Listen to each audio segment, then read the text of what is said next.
Hey everyone, how's it going? Hobbs Yoda here, back with my video series of reviewing and ranking the Star Wars films from worst to best.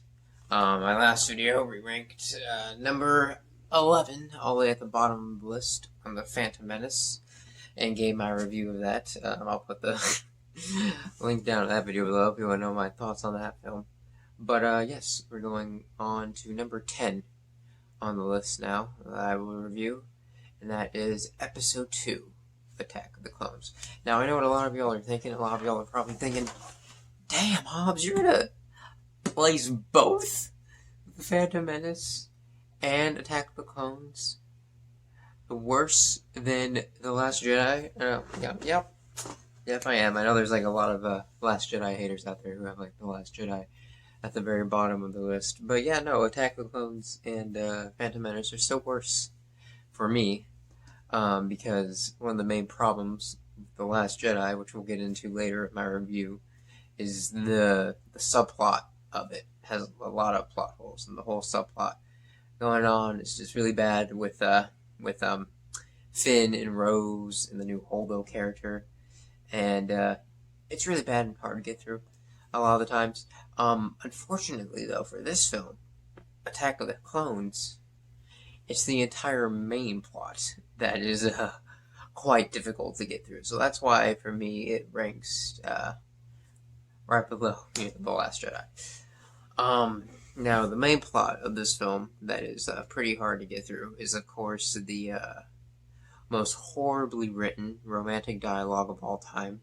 The Anakin and Padme romance story in this film. The whole plot of him having to go serve as her protector on Naboo, and then they fall in love together, but it's the most unbelievable falling in love story, again, in, like, the history of film. Now, fortunately, since it is one of the most, like, horribly written and, like, unbelievable, like, no logic, romantic storylines of all time, fortunately, we are able to at least get the incredible John Williams score from it, Across the Stars, which honestly might be like my favorite Star Wars score to listen to. But my gosh, it is just so badly written, the main romantic storyline of this movie between Anakin and Padme, and there's just no logic behind it. As I said, see, my main problem with it isn't even, with how badly written it is. It isn't even the horrible cringy lines that's hard to get through. Like those bad one-liners he gives her, where he's like, I don't like sand. It's rough and coarse and it gets everywhere. Not smooth. Like, it's not even that. That doesn't even get me. What gets me is how, again, unlogical the romantic relationship is. Oh my god. About to kill my dogs.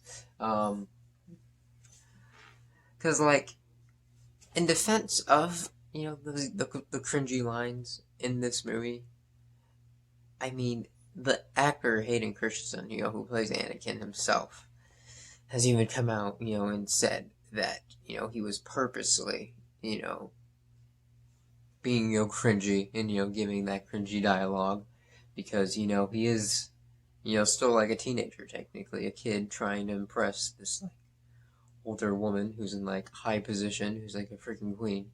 And so, he was trying to make it what it would be like if, someone at his young, naive age would be, trying to impress someone like that. So, that makes sense to me. So it doesn't make that as bad. It doesn't make it any less, painful and cringeworthy to get through. But, you understand why it's cringy, I feel like. But no. So my main problem with it, though, is how it doesn't make any logical sense. And what I mean by that is, like, you never understand, like, what is it about Anakin, what is it about him that, like, causes Padme to even fall in love with him in the first place.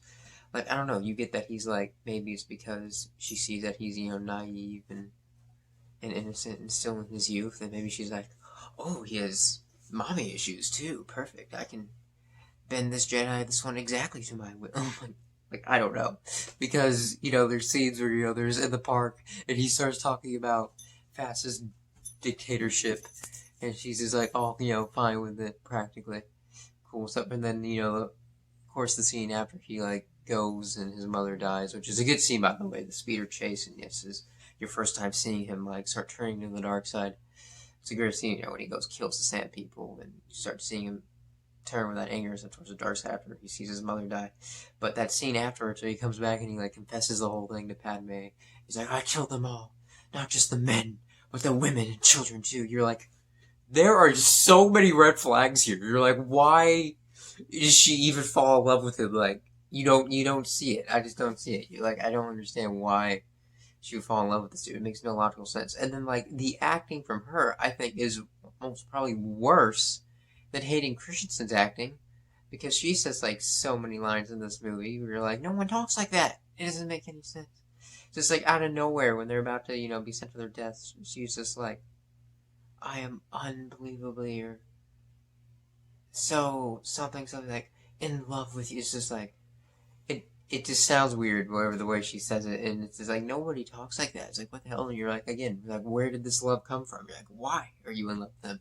It doesn't seem logical why she would fall in love with him, unfortunately. So yeah, that's the main problem with the romantic storyline for me. It's just the no logic behind it. And then what else is even logical about it? Even if she does like him, she's the one that's like pushing him off, most of the movie. Like, I know she's the one that like kisses him, but like she just gives so many big signals. It's like, what the hell? Like, there's a scene where they're like in this room at this fireplace, and she's wearing like this black tight leather dress, like pushing up her breasts and stuff, like being like all super seductive in there by this fire and stuff. It's like she's practically luring him in, and then she's like, oh, we can't do this. And it's like, why did you bring him in this room by a fireplace wearing that? Then it's like, there's just so many big signals here. There's no logic in any of it. Unfortunately, though, the side story, the reason I rank this movie is above Phantom Menace still, though. The side story, everything else in the movie, besides that, I think is actually quite good for the most part. As I mentioned, one of the biggest weaknesses in the Phantom Menace for me is the potential they had with like the two new characters they introduced, Qui-Gon and Darth Maul, and how it was like completely wasted potential with them. Especially with Darth Maul, they introduced like this cool new villain, and we really found out nothing about him. He didn't get a character arc in the movie or in the movies because they wasted him off and killed him. This new villain that they introduced in this movie, though, Count Dooku, does get a really interesting story arc, and actually is an intriguing, interesting villain, and we get some like great conversation scenes between, both him and Obi-Wan. Him telling him why he left the Jedi Order and stuff, and he even tells Obi-Wan face to face that that the Chancellor is the great Sith Lord, and Obi-Wan just doesn't believe him. Like, he's a really well done character. I feel like Christopher Lee is highly underrated as Count Dooku in these films, and of course, another good thing about it is we get our first Yoda lightsaber scene, which is awesome. So that's always cool to see as well. And to me, there even was some good stuff too in the horribly executed main plot between Anakin and Padme. Like, I loved seeing the whole Skywalker family being introduced when we meet Uncle Owen and Aunt Beru for the first time. I thought that was all great. I said the speeder chase scene and everything that happens with his mother is really good too. You get to see him, parts of him turning to the dark side for the first time too, which is awesome. And the Clone Wars stuff, it's like the introduction to the Clone Wars. It starts the Clone Wars, which is like one of my favorite eras, in Star Wars, thanks to the Clone Wars animated series we got and stuff. And, this is the movie that starts that. It starts the Clone Wars, and I thought that whole subplot with Obi-Wan finding out about the clones was really intriguing as well.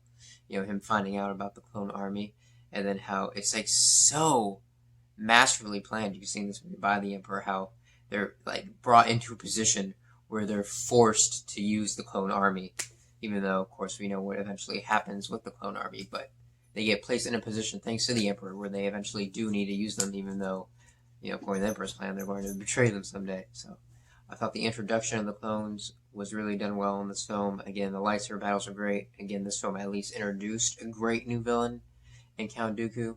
So that's why it ranks above the Phantom Menace for me. But because of the main plot stuff with Anakin and Padme that makes no sense, unfortunately, it falters there. but there is still quite a lot of enjoyment in the film with those lightsaber battles and the Clone Wars at the beginning. But yeah, overall, I'm going to give the film 3.5 Kyber crystals. Also, seeing Boba Fett's origin story in this movie was cool too, and the whole fight scene between his father Jango and Obi-Wan was quite great. But yeah, let me know what y'all thoughts are on the Attack of the Clones movie, Episode 2, in the comments below.